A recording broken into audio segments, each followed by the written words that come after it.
welcome to Think Woodworks. My name is Izzy Swan, and today we have another subscriber requested shop made jig, and this one comes from White Wolf 8758, and he says, I am a finished carpenter and I build cabinets and furniture by trade. One idea I would like to see you make is a jig for making shims.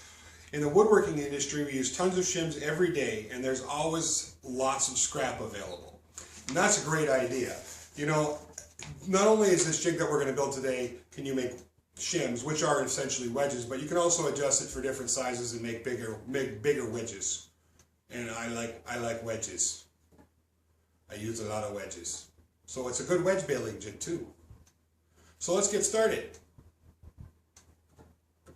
Oh wait, I forgot. I had several people ask me about shop storage and organization.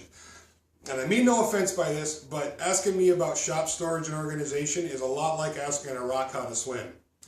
It's not something I've ever really considered or worry about. My shop's always a mess. Always. So let's get started.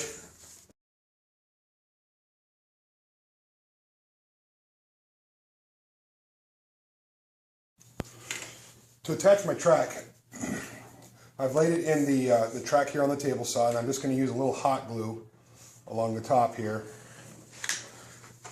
And I set my fence in the position where I want it to be and just drop it in place, and I'll hold it there for about 30 seconds before removing it. Once that hot glue is set up, I'll just simply gently lift it out of its track, and then I'm going to pre-drill some holes with this tap in 3 positions.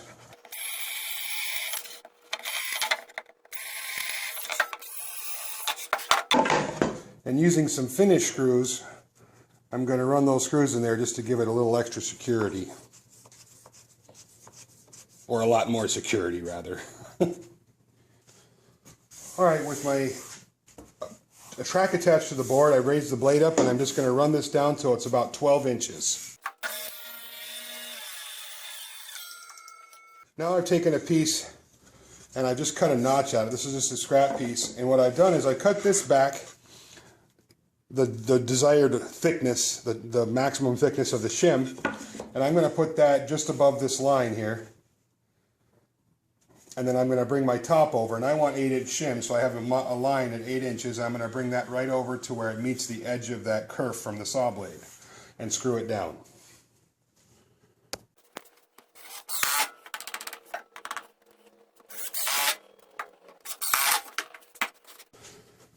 Now, because I'm going to be using this a lot and cutting lots of shims, I've made a nice handle for it.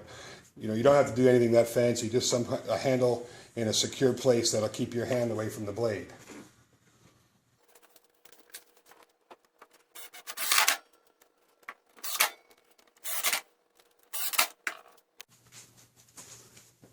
So for an extra added safety feature, I want to be able to kind of close these down in position so when I run a piece through it doesn't pop out. So I've just got this little homemade feather board that I'm going to attach to this tower, and I've just got a piece of scrap plywood with a little corbel screwed onto the back of it, and I'm going to set this in position. And in order to attach this, I'm just going to use a bolt. Now I'm going to take a 5/16 bolt and run it through there. To do that, I'm just going to find the position where I want it to go in, and I want it to be fairly close to the back or the fatter part of the shim that we're cutting. And I'm going to take a 1/4-inch drill bit and drill a 1/4-inch hole all the way through. So once I've got that 1/4-inch hole drilled, I'm going to take my 5/16 bolt and I'm going to thread that in there, just like you'd be using a tap.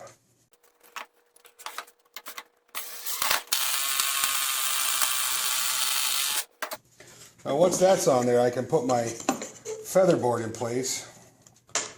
I could put it in place if I had made the slot a little bigger. And then just put a washer, a lock washer, and a nut. And you could use a wing nut, of course, in this to make it quicker, but I don't have any in the shop today. So now what I want to do is line the outside of that feather board up with the inside of that kerf line so it's not sticking out into the saw blade, and mark it out. And then I'm going to glue this down to this, and with a couple of screws at an angle, I'm going to attach it. You could also detach this plate and screw it up from underneath for a little bit more added strength. Okay, well, I managed to break my other feather board, so I had to make a new one real quick. Like, all kinds of fun this morning. So I've got a piece of walnut here that I want to cut into shims. It's just inch and quarter or 5/4 inch walnut. I'm going to go ahead and chuck my feather board on here and lock it into place.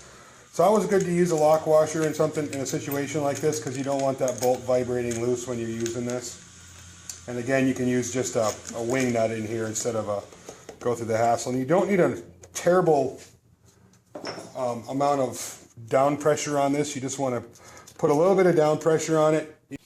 And in this situation, I want more of the pressure to be towards the front, so I'm kind of not just pushing it straight down, I'm kind of pushing it forward a little bit and just making sure that I've got a good nice bond or a pinch right here at the front. So now that I've got that locked into place, and it doesn't, like I said, it doesn't have to be hugely secured. You just want a good pinch on it. That's not bad. Let's see how this runs.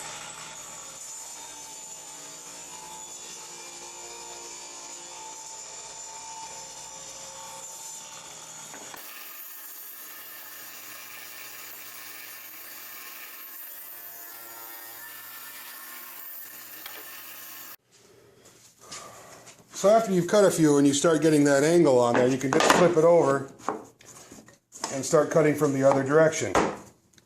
And the easiest way to load the piece is just to set the back on that little lip and punch it in, make sure it's tight up against here, and go to town.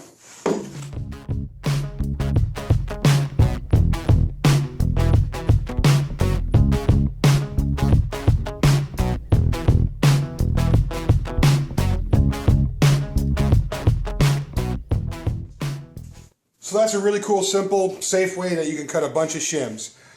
You could also use this to cut wedges. You just, make a shim is a wedge, but you can make them bigger. Just move this over a little bit. So, I use a lot of wedges in my work.